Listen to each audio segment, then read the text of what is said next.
고센TV 시청자 여러분 안녕하세요. 마에스트로나입니다. 제가 어젠가 엊그저껜가 우연하게 뉴스를 처음부터 제대로 다 본 그 내용을 제대로 다 본 건 아닌데요.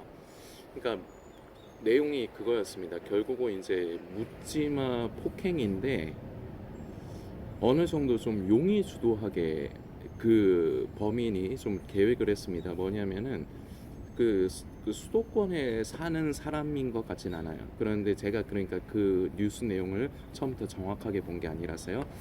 제가 이제 대충 보기에는 그 수도권 이외의 지역에 그러니까 근접한 곳이겠죠. 사는 사람인데 자전거를 타고 일단 수도권으로 이동을 한 것 같아요. 뭐 CCTV 같은 거 그런 거를 의식을 한 건지 뭔지는 모르겠어요. 하여튼 자기 나름대로는 뭔가 그런 CCTV라든지 뭔가 그런 감시망을 피하면서 이제 오려고 했나 봐요. 와서 사람을 아무 이유 없이 때린 겁니다. 폭행을 하고요. 또 이제 자전거 타고 가면서 또 누군가를 또 때린 거예요. 제가 내용을 기억을 해보면은 그냥 서서 아무 일면식도 없는 사람이었고 그냥 서서 전화를 하고 있던 사람이래요. 그런데 와서 아무 일면식도 없는 사람, 그리고 뭐 자기한테 해코지도 안 했고요. 그런 사람을 와서 폭행을 한 겁니다. 그리고 또 자전거 타고 가다가 또 누군가를 또 폭행을 하고요. 결국은 잡혔습니다. 본인은 그 자전거를 타고 이동하면은 잡히지 않을 거라 생각을 했는지는 모르겠는데 그 뉴스 내용을 보니까 결국은 그 자전거 타고 다니는 것 때문에 걸려가지고 잡혔다 그러더라고요. 그래서 잡은 다음에 그냥 왜 그랬어요? 당신 왜 그랬습니까? 이렇게 질문하니까 그 사람의 대답이 이거에 참 가관이라고 해야 되나 이게 참 어이없다고 해야 되나 뭐였냐면 재밌을 것 같아서였습니다. 그러니까 요새 묻지마 폭행이라든지 묻지마 살인 사건 있지 않습니까? 그거는 보면은 그 피해 의식이라든지 그런 쪽에 망상에 사로잡혀서 아무것도 아닌데 괜히 나한테 뭔가 나쁘게 한다고 본인 스스로가 그렇게 생각을 해버려 가지고 사람을 해치고 때리고 이제 뭐 보통 그런 게 이제 보통 보면은 묻지마 살인이고, 그리고 어떤 경우는 세상에 대한 이제 비관, 그런 것 때문에 에이씨 너 죽고 나 죽자, 그냥 나만 죽을 순 없다, 뭐 이런 느낌, 그런 식으로 이제 범행을 하는데 저는 만일에 그랬다면은 저는 개인적으로 어느 정도 좀 이해를 했을지도 모르겠어요. 아, 정신적으로 질병이 있구나. 그렇게 그런 식으로 이해를 했을 것 같아요. 이거는 저 개인적인 일입니다. 그런데 그냥 재밌을 것 같아서 아무 이유 없이 자기한테 뭐 기분 나쁘게 한 것도 없는데 그렇게 폭행을 했다는 겁니다. 전 이것을 보면서 한편으로는 참 진짜로 주님 오실 때 가까운 갑다. 조금 반 농담 섞어서 하는 거지만 반은 진심이고 반은 농담 섞어서 드리는 말씀이지만 진짜 예수님 오실 때 가까운 것 같다. 이런 생각이 들고요. 한편으로는 오늘 이 영상을 만들러 나오면서 이제 몇 가지를 묵상하는 중인데 참 인간의 그 천연적인 습성을 잘 보여준 사례가 아닌가. 뭐냐, 이 사람은 그 범인은 결국 자기 마음대로 자기가 원하는 대로 한 겁니다. 그러기 위해서 아주 자기 나름대로는 아주 계획을 세워서 자전거를 타고 이동을 하고 그런 식으로 계획을 세워서 그렇게 나쁜 일을 하고 다닌 건데, 이 사람은 아주 극단적으로 세상의 이제 기준으로 보아서도 이제 범죄 행위를 한 사람이죠. 그런데 범죄 행위를 하지 않더라도요, 세상에 사는 사람들은 다 이건 100%입니다. 거의 자기의 의지를 쫓아 살아요. 물론 뭐 어떤 상황에 있는 사람들은 자기 의지가 아니라 강제적인 명령에 의해서 뭐 예를 들어서 뭐 퍼뜩 그 생각나는 거지만, 예를 들어서 본의 아니게 뭐 해외여행을 갔다가 해적이나 그런 강도들에게 납치를 당했다든지 뭐 그런 경우, 극한의 상황에 있는 경우 있지 않습니까? 그런 상황에선 자기 마음대로 못 하겠죠. 그냥 자기 그 시키는 대로 해야지 살 수 있으니까. 그런 경우를 제외하고 자유가 보장이 된 한 사람들은 살아가면서 누구나가 다 자기의 원하는 대로 살아갑니다. 자기가 인생의 주인이고요. 모든 것을 자기가 계획하고 자기가 뜻하는 대로 살아갑니다. 이게 당연한 것입니다. 자, 그런데 교회를 다니는 사람들은 어떻습니까? 지금 이 영상을 보시는 성도님과 저는 과연 어떤가? 우리는 남을 이렇게 뭔가 이렇게 비판하기보다 근데 이러고 싶어 하거든요. 이것도 인간의 습성입니다. 고센 TV에서는 이제 예를 들어서 이제 마지막 때에 관련된 그 유튜버들, 그런 유튜버들을 어떤 시각으로 보면은 고센 TV가 까는 모양이 돼요. 저는 개인적으로는요, 이것도 저는 반반인데요. 저는 그 사람들에게 전혀 개인적인 원한이 없어요. 그런데 원한이 있어요. 말장난 같지만요. 왜 원한이 있냐면 그 사람들이 영혼을 잡아 죽이니까. 광명한 천사로 가장한 사단의 그 미혹의 도구로서 쓰이면서 지금 이 순간에도 영혼들을 찾아서 잡아 죽이고 있으니까. 그래서 저는 그 사람들이 미워요. 그리고 한편으로는 저한테 개인적으로 뭔가 피해를 준 것도 없기 때문에 제가 그 사람들한테 원한이라든지 그런 감정 한편으로는 없습니다. 그런데 예수를 믿는 사람들은요, 과연 어떨까요? 예수를 믿는다고 하는 사람들, 뭐 세상 사람들과 별반 다를까요? 우리는 세상 사람들과 뭐 이렇게 뭔가 우리는 뭔가 다르듯이 뭔가 차별화를 둬요. 구별되어야 되는데 우리는 세상과 떨어져서 구별되어져야 되는 거지, 차별을 하면 안 되거든요. 세상을 차별하면 안 되거든요. 그런데 거꾸로 하는 경우가 많은 것 같습니다. 나도 구별되지 못하면서 구분되지 못하면서 차별을 하려 들어요. 저 예수 안 믿는 사람들 뭐 이런 식으로 차별을 두려고 한단 말입니다. 그런데 한 번씩 고센 TV를 통해서 말씀드리는 거지만, 저는 개인적으로 예수님을 믿지 않는 세상 사람들이나 예수님을 믿는다고 하는 사람들, 그리고 조금 더 나아가서요, 지금 이제 예수님 오실 때 가깝다고, 이제 마지막 때다라고 하는 사람들하고 뭐가 다른지 저는 솔직히 모르겠어요. 제 눈에는 똑같아요. 그냥 껍데기는 신앙인으로서 믿음을 가진 사람으로서의 껍데기는 가지고 있는데, 저는 껍데기 안 보거든요. 저는 그 사람의 삶을 보거든요. 그게 정답이거든요. 열매가 정답이거든요. 그 봤을 적에 그럼 뭐가 다르지? 아니 뭔가 뭐 이제 깨어 있어야 된다 그러고, 그런 거 보면은 진짜 뭐 깨어 있는 것 같고, 그리고 뭐 이제 뭐 순결한 신부로 준비되어져 가야 된다고 하는데, 제가 보기에는 그냥 세상에서 자기 마음대로 하고 사는 사람들하고 별반 그렇게 크게 근본적인 부분에선 차이가 없어요. 그냥 자기 뜻대로 살아가는 부분에 있어서는 별로 저는 차이점을 못 느끼겠어요. 어제 그리고 엊그제, 그 직전의 영상과 그 전 영상까지 두 편의 영상으로 마가복음의 말씀을 살폈습니다. 부자 청년에 대한 말씀이었죠. 이 부자 청년은 결국 내려놓지를 못하고 가진 것을 다 팔아 가난한 사람들에게 나눠주고, 이것은 바로 네 인생에서 너에게 있어서 가장 중요하다고 생각하는 그것을 먼저 내려놓으라는 겁니다. 그리고 예수님은 그걸 이제 제일 목적으로 말씀하신 게 아니라, 그리고 나서 나를 따르라. 바로 예수님이 그 자리에, 그 인생에 그 부자 청년의 인생에 있어서 가장 중요한 자리에 들어오시기를 원하시는 겁니다. 그것이 바로 그 부자 청년이 그토록 원하던 영생의 길인데, 부자 청년은 우리가 성경을 통해서 알고 있지만 그 재물이 많은 부분으로 그걸 결국 근심해서 그 재물을 못 내려놓습니다. 자, 이것을 우리는 우리에게 비추어야 합니다.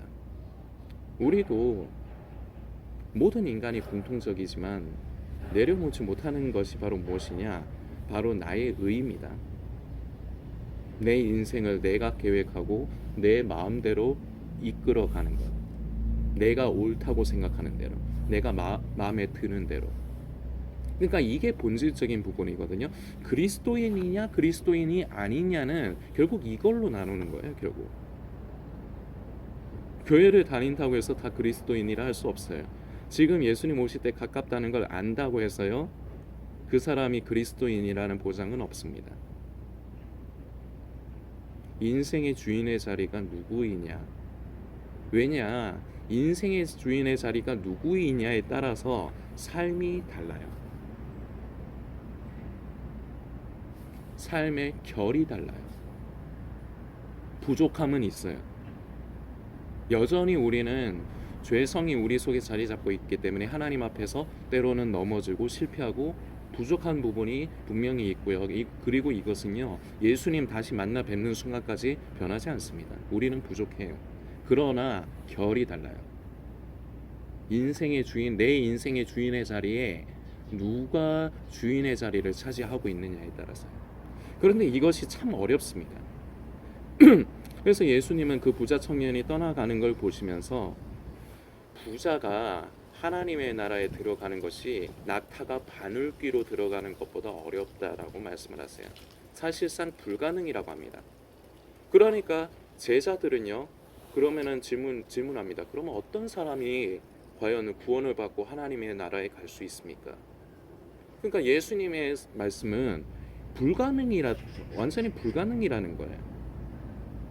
저도 그렇고 이 영상을 보시는 성도님도 그렇고 인생에 있어서 내가 내 인생의 주인의 자리를 차지하고 내 뜻대로 내가 원하는 대로 살아가는 거, 이것을 내려놓는다는 게 불가능이라고 말씀하시는 거예요. 그러면은 제자들 입장에서는 벙친 거죠. 그러면은 어떤 사람이 그런 구원을 받는 겁니까? 어떤 사람이 하나님 나라에 가는 겁니까? 그래서 이 결론적인 예수님의 대답이 있어요. 무엇이냐? 마가복음, 계속해서 마가복음을 살폈기 때문에 마가복음에서 이 말씀을 선택했습니다. 마가복음 10장 27절의 말씀입니다. 예수께서 그들을 보시며 이르시되 사람으로는 할 수 없으되 하나님으로는 그렇지 아니하니 하나님으로서는 다 하실 수 있느니라. 아멘. 이게 결론이에요. 내가 내 의지를 가지고, 우리는 교회를 다니면서요, 이 사이클이 계속해서 반복되는데 뭐냐? 은혜를 받아요. 예를 들어서 좀 쉽게 얘기해 볼게요. 은혜를 받아요. 그러면은 주님, 세상의 것 다 버리고 저는 주님만을 위해서 살아갈게요, 이렇게 결단한단 말입니다. 근데 그게 얼마나 가요? 한 일주일 가나요?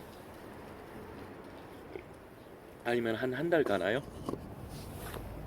가다가 다시 원점으로 돌아오잖아요.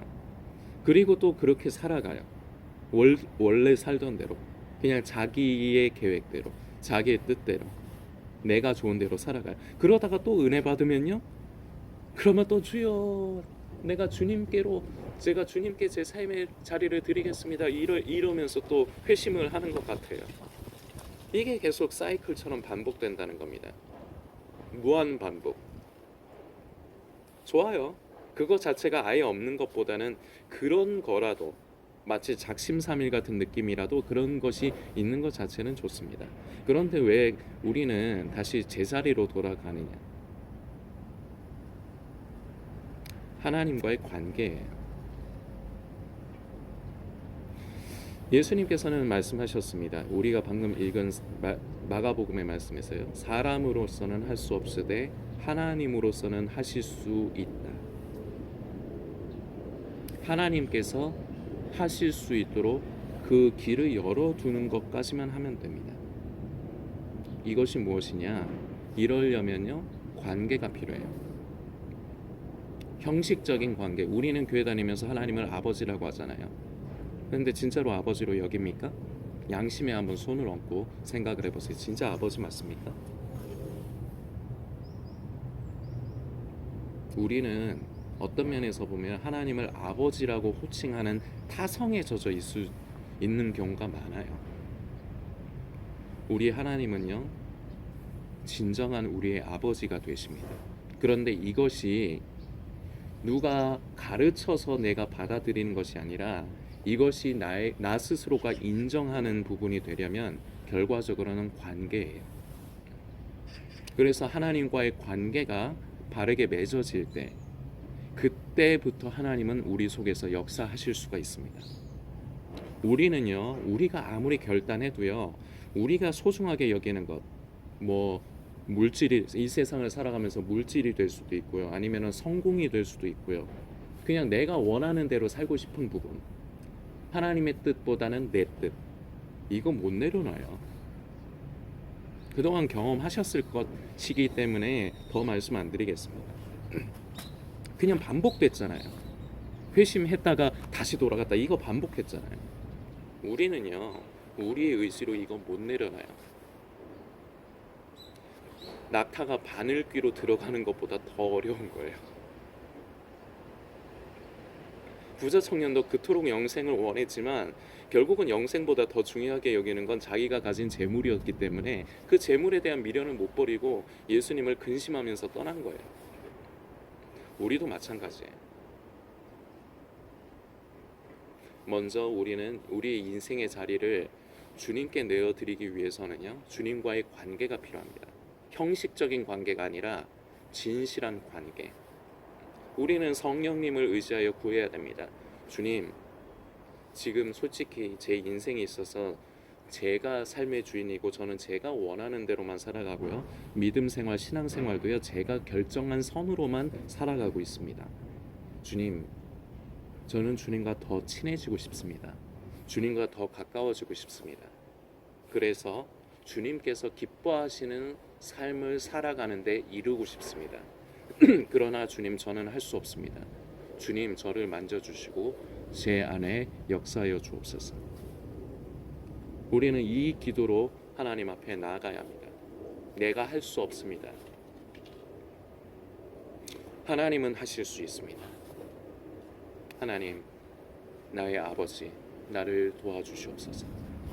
내가 아버지의 기뻐하시는 뜻을 쫓아 살아갈 수 있도록, 내 인생의 주인의 자리에 우리 주님께서 좌정하실 수 있도록 주님 도와주시옵소서. 이렇게 해서 주님께서 우리 인생의 주인의 자리에, 우리 인생의 가치관에서, 저마다 가치관이 다 있지 않습니까?